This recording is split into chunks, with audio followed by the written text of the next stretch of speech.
മാതാപിതാക്കളെയും വിചാരണ ചെയ്യും. മക്കളെ പിഴപ്പിക്കുന്നതിന് മാതാപിതാക്കൾ ഉത്തരവാദിയായിട്ടുണ്ടോ?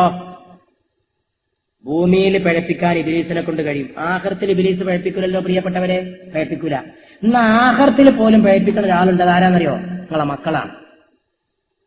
ഇബ്ലീസിന് ആഖിറത്തിൽ പിഴപ്പിക്കാൻ അധികാരമൊന്നും കൊടുത്തിട്ടില്ല, ദുനിയാവിൽ മാത്രമേ ഉള്ളൂ. മക്കൾ ആഖിറത്തിൽ പിഴപ്പിക്കും. അതെങ്ങനെയാണ്? ഏതാനും മാതാപിതാക്കന്മാരെ വിചാരണ ചെയ്തിട്ട് അവരെ സ്വർഗത്തേക്ക് കടക്കാൻ പോവാണ്. അല്ലാഹുവിന്റെ റസൂൽ പറയാം, സ്വർഗത്തിലേക്ക് ഇങ്ങനെ കടക്കാൻ പോവാണ് നന്മ ചെയ്തു എന്നുള്ള അടിസ്ഥാനത്തിൽ. പെട്ടെന്ന് അവരുടെ മക്കള് അള്ളാഹുവിനോട് വിളിച്ചു പറയുന്നു, അല്ലാഹ്, ആ 2 മനുഷ്യന്മാരെ നീ സ്വർഗത്തിലേക്ക് അയക്കാൻ വരട്ടെ. അവര് ഞങ്ങളുടെ വാപ്പയും ഉമ്മയുമാണ്. അവരെ സ്വർഗത്തിലേക്ക് അയക്കാൻ വരട്ടെ റബ്ബേ, വിളിക്ക് ആ 2 ദുഷ്ടന്മാരെ. സ്വന്തം മാതാപിതാക്കളെ കുറിച്ച് മക്കൾ അള്ളാഹുവിന്റെ കോടതിയിൽ പറയുകയാണ്. പോറ്റി വളർത്തിയ മാതാപിതാക്കളെ കുറിച്ച് ഓർക്കണം നിങ്ങളും ഞാനും. മക്കൾക്ക് പഠിച്ച് മിടുക്കോടുകൂടി വളരാൻ ആവശ്യമായ ഭക്ഷണങ്ങളും സൗന്ദര്യത്തോടെ നടക്കാൻ ആവശ്യമായ വസ്ത്രങ്ങളും സകലമാന സുഖ സൗകര്യങ്ങളും ചെയ്തു കൊടുക്കുന്ന കൂട്ടത്തിൽ അള്ളാഹുവിനെ മറക്കാതെ ജീവിക്കാനുള്ള ഒരു വഴി അവർക്ക് ഒരുക്കി കൊടുക്കുന്നതിൽ താല്പര്യം കാണിക്കാത്ത മക്കൾ, സ്വന്തം ഭാര്യയെ, സ്വന്തം പെൺമക്കളെ മോശമായ വസ്ത്രധാരണം ചെയ്യിപ്പിച്ച് അങ്ങാടിലൂടെ നടത്തുന്ന ആണുങ്ങൾ, തലമറക്കാതെ, മാറുമറക്കാതെ, വയറ് മറക്കാതെ, നടീനടന്മാരെ പോലെ, സിനിമയിലെ രംഗങ്ങളെ പോലെ മക്കളെ കയറൂരി വിടുന്ന. ഇന്നിങ്ങനെ സ്കൂള് വിട്ട് പോകുമ്പോഴൊക്കെ ഞാനിങ്ങനെ ആലോചിക്കലുണ്ട്. മലപ്പുറം ജില്ലയിലെ സ്കൂള് വിട്ട് പോകുമ്പോ മുസ്ലിം പെൺകുട്ടികളുടെ 99% തലയിലല്ല തട്ടം തോളിലാണ്. ഇവർക്കൊക്കെ തന്തമാരില്ലേ?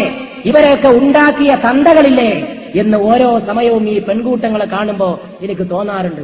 ഒരു ലജ്ജയുമില്ലേ തന്തമാരെ നിങ്ങൾക്ക്? നിങ്ങളുടെ മക്കൾ ഇങ്ങനെ നരകത്തിലേക്കുള്ള ഘോഷയാത്ര പോകുന്നത് കണ്ടിട്ട് യാതൊരു ലജ്ജയും നിങ്ങൾക്കില്ലേ? നിങ്ങളെ മക്കൾ അള്ളാഹുവിനെ മറന്ന് പെരുമാറുന്നു. ജീവിതത്തിൽ അള്ളാഹുവിനെ മറന്ന് പെരുമാറുന്ന ആളുകൾക്ക് നാളെ ഉണ്ടാകാൻ പോകുന്ന അവസ്ഥ പരിശുദ്ധനായ പ്രവാചകൻ നമ്മെ ബോധ്യപ്പെടുത്തുകയാണ്. ഞങ്ങൾക്ക് തിന്നാൻ തന്നു, കുടിക്കാൻ തന്നു, ഉടുക്കാൻ തന്നു.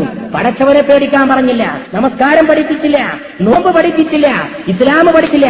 സ്കൂളിൽ വിദ്യാഭ്യാസത്തിന് വേണ്ടി പറഞ്ഞയച്ചത് ഏതോ ഇംഗ്ലീഷുകാരന്റെ സ്കൂളിലാണ്. ചെന്നപ്പോ ഞങ്ങൾ പഠിച്ചത് ഇംഗ്ലീഷാണ്. അള്ളാനെ പഠിച്ചില്ല, ഇസ്ലാം പഠിച്ചില്ല, റസൂലാരെന്നറിഞ്ഞില്ല, പരലോകമുണ്ടെന്നറിഞ്ഞില്ല.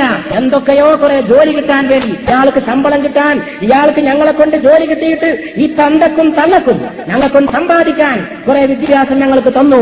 പക്ഷേ ഞങ്ങൾക്ക് യഥാർത്ഥമായി അറിയേണ്ട കാര്യങ്ങൾ ഈ തന്തയും തള്ളയും ഈ സ്ത്രീയും ഈ പുരുഷനും ഞങ്ങളെ പഠിപ്പിച്ചില്ല. അതുകൊണ്ട് ഞങ്ങൾ നരകത്തിൽ പോകാൻ ഉത്തരവാദി ഈ 2 വ്യക്തികളാണ്. അവരെ നരകത്തിലേക്കിട്, അവരുടെ ചവിട്ടിയിട്ട് ഞങ്ങൾ നരകത്തിൽ നിൽക്കട്ടെ നാഥ എന്ന് മക്കൾ മാതാപിതാക്കൾക്കെതിരെ വിധി പറയുമെന്ന് അല്ലാഹുവിന്റെ റസൂൽ നമ്മോട് പറയുന്നു. ഈ പെണ്ണുങ്ങളെ കൊണ്ടല്ലേ ഈ തലയിടുന്ന തട്ടങ്ങനെ കഴുത്തു കൂടിയിട്ട് പോണത് ഒറ്റയടിക്ക്. ഒറ്റയടി ഞാനേറ്റ എന്റെ കുടുംബത്തിലുള്ള ഒന്നാണെങ്കിൽ ഒറ്റയടിക്ക് വെള്ളം ചോദിക്കും.